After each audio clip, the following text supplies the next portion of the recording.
संविधान के बारे में अगर आप बताएं तो इस संविधान को ठेस पहुंचाया जा रहा है।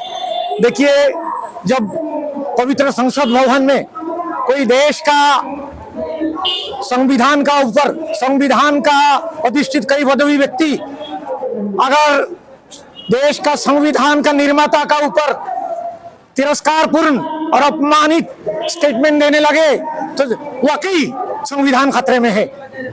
क्योंकि आज आप देख लीजिए, किसी स्टेट का कोई बहुत सबसे बड़ा मुखिया जो संविधान में वोट रख के कसम खाते हैं कि मैं सबको एक ही निगाह से देखूंगा, एक ही दृष्टिकोण रखूंगा, सबको बराबर हकदार दिलाऊंगा, इक्वल जस्टिस और इक्वल राइट्स मुहैया करूंगा, वही व्यक्ति अगर सुबह से शाम तक जहर उगलने वाली तनावपूर्ण और सांप्रदायिक स्टेटमेंट देने लगते हैं, किसी एक समुदाय को, किसी एक सेक्शन को टारगेट करके बोलते हैं कि ये सेक्शन, ये समुदाय देश के लिए खतरा है, किसी स्टेट के लिए खतरा है, नेशनल थ्रेट है, और ये लोग 45% ये लोग बढ़ गए हैं, बढ़ोतरी हो गए हैं इस देश में, ये लोग घुसपैठिया हैं। इस तरह संविधान विरोधी अगर स्टेटमेंट देने लगते हैं तो वाकई ये संविधान खतरे में है। देखिए, जब एक संविधान का सबसे बड़ा पदवी व्यक्ति कोई पब्लिक पॉलिटिकल प्लेटफॉर्म में नहीं,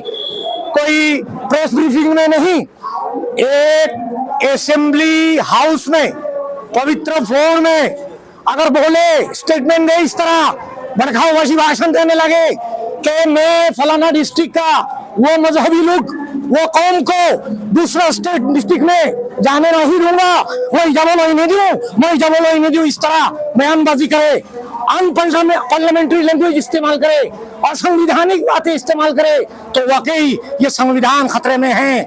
देखिए, हमारे बापूजी का आदर्श कांग्रेस का आदर्श है, डॉक्टर भीमराव साहब अंबेडकर साहब जी का आदर्श हमारे कांग्रेस का आदर्श है। कांग्रेस संविधान का मूल मंत्र कांग्रेस का मूल मंत्र है। देखिए, ये संविधान में वही दर्शाया गया जहां वही मार्गदर्शन करवाता है। ये संविधान एकता, भाईचारा, प्रेम, सद्भावना, मानवता, एकजुटता और देश का अहंता को रक्षा करना, ये संविधान का, पवित्र संविधान का ये मंत्र है। ये संविधान का मंत्र है। ये संविधान ने हिंदुस्तान का ये खूबसूरती है कि यहाँ का डाइवर्सिटी, क्योंकि हम अनेक मजहब, अनेक धर्म, अनेक सेक्शन, अनेक लैंग्वेजेस हैं हमारे, लेकिन फिर भी हम एक विविधता के बीच में एकता, हम एक हैं, क्योंकि ये संविधान ने ये सीख सिखाया हमको। यही है प्रीएम्बल ऑफ कॉन्स्टिट्यूशन, क्योंकि हम एक हैं। ये संविधान ने कतई नहीं लिखा कि यहाँ कोई मजहब, कोई धर्म, हिंदू या मुस्लिम का बात।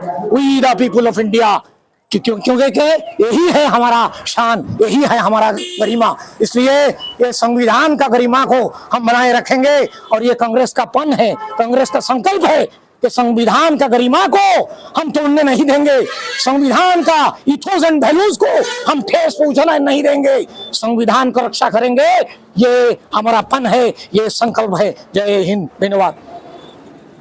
दबका शहर में आज कांग्रेस के कर्मकर्ताओं ने देखा गया कि मीटिंग किया है और जैसे कि पूर्वजों ने संविधान के लिए जैसे कि शहादत दी है जी, आप लोगों ने भी अगर ऐसा समय आया और ऐसा मौका मिला तो संविधान के लिए क्या कर सकते हैं? देखिए, ये देश आजादी प्राप्ति हुई हिंदू, मुस्लिम, सिख, ईसाई सबके मिले भागीदारी से, और ये देश का आजादी हम सब हिंदू, मुस्लिम, सिख, ईसाई भाई वही विलय, वही मिलन, वही शांति के साथ इस देश का आजादी हुई और इस देश का संविधान का प्रणयन किया गया।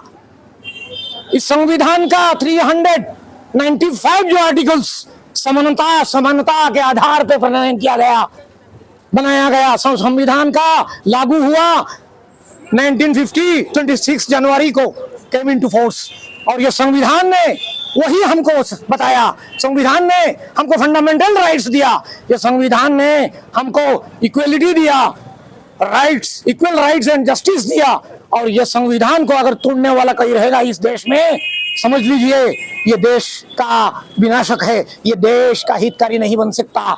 अगर संविधान को बचाना है तो देश को बचाना, देश को बचाना के मतलब इस संविधान को बचाना। इसलिए हम संविधान को जरूर बचाएंगे। ये कांग्रेस का पन है, हमारे सारे कांग्रेस कर्मी इकट्ठी होके आज हमने पन लिया, संकल्प लिया, हमने व्रत लिया कि संविधान को हम बचा के रहेंगे। संविधान रहेगा तो ये देश रहेगा। और ये हिंदू मुस्लिम हम एक जान है, हम जो इसको ठेस पहुंचाने का कोशिश करेगा, जरूरत करेगा, उसका विनाश होगा, वो टिक नहीं पाएगा। क्योंकि हम है हिंदू, हम है मुस्लिम और हम ही है सिख ईसाई, ना किसी पे हिम्मत जो कर पाए हमको जुदाई। ये संविधान ने हमको ये सीख सिखाया। धन्यवाद।